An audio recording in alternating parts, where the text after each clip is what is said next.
Hello বন্ধুরা, সবার প্রতি রইল আমার আন্তরিক শুভেচ্ছা এবং ভালোবাসা। আশা করি সবাই ভালো আছেন। কিন্তু আমার শরীরটা বেশি ভালো যাচ্ছে না।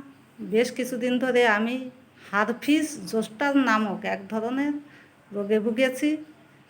রোগটা আগে চিনতাম না, জানতাম না, তবে খুব যন্ত্রণাদায়ক।